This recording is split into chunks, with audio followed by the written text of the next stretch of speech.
now turns to Part 4. Part 4. You'll hear a lecturer talking to students about languages. First, you have some time to look at questions 31 to 36.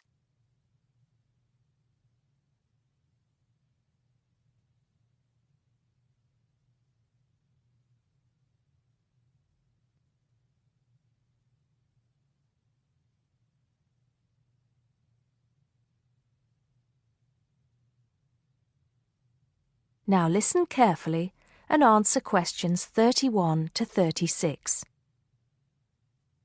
Good afternoon, everybody.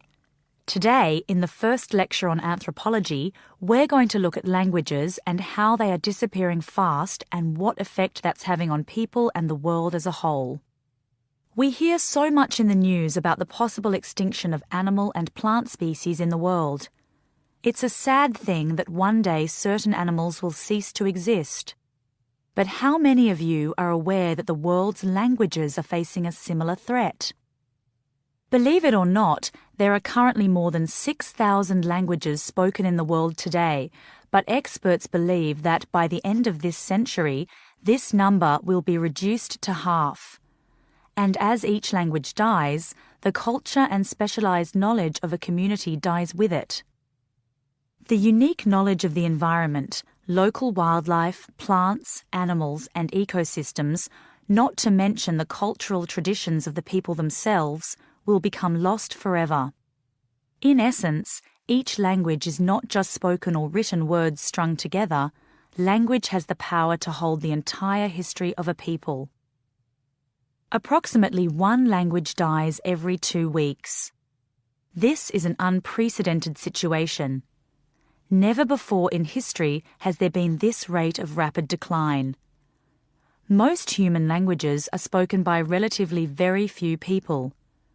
Let's put this into perspective. The Ethnologue, the leading authority on the world's languages, has put together a list of every living language known to man. There are over 6,500, of which 6,000 have available population figures. Now, 109 million people speak just 10 of these languages, and they are the major languages of the world. At the opposite end of the scale, there are minority languages which are only spoken by a few people, and that's what this chart is illustrating. The number of languages is represented on the vertical axis, and the total number of languages that make up this group is an astounding 1,619. For each of these smaller language groups, the population range of speakers goes from 1 to 999. Even more incredible is the fact that out of these small languages, over 200 of them have a speaker population ranging from just 1 to 9. Imagine only 9 people speaking your language in the whole world, or even only 1 or 2 people. Now, let's think geographically. In total, there are 516 languages that are nearly extinct, where only a few members of the older generation survive. When they die, the language will die with them, lost forever. The majority of nearly extinct languages come from the Pacific and the Americas, making up 74%, followed by Asia at 15%. Europe has the smallest percentage of languages that are nearly extinct, only 2%. Before you hear the rest of the talk, you have some time to look at questions 37 to 40.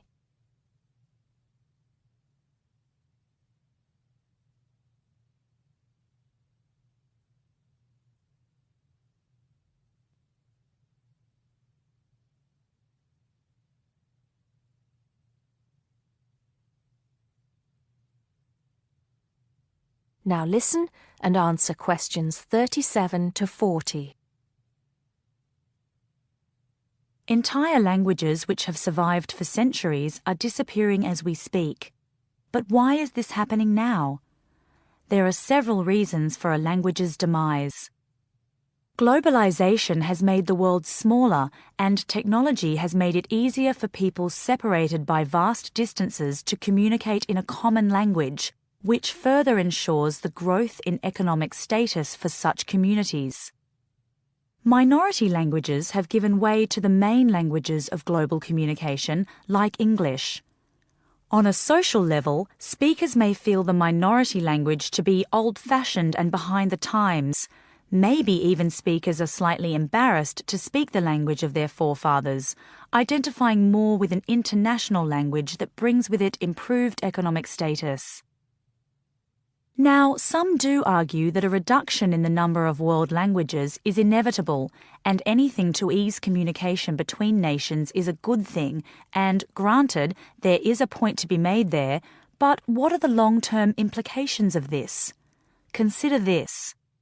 Language, in both spoken and written form, is the vehicle for oral traditions to be passed down through generations. When a language becomes extinct, this link is broken and these oral traditions are lost.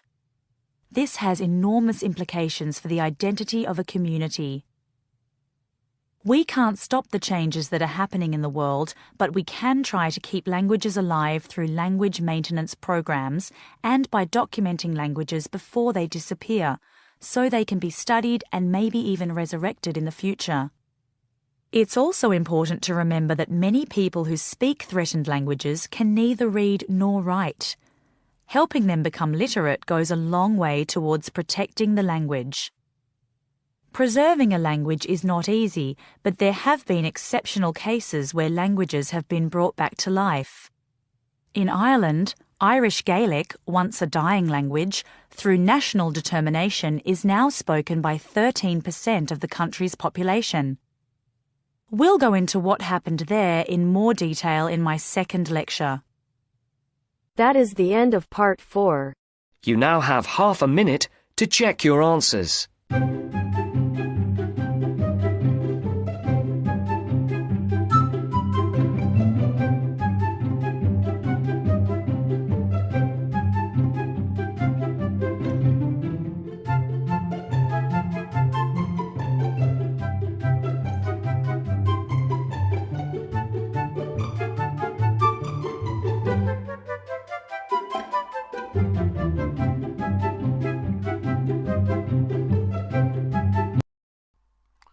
Hi, this is IELTS Bob. I would very much appreciate it if you could like, subscribe and share this video, as this will enable me to help more IELTS students reach their IELTS goals. Very much appreciated. Thank you.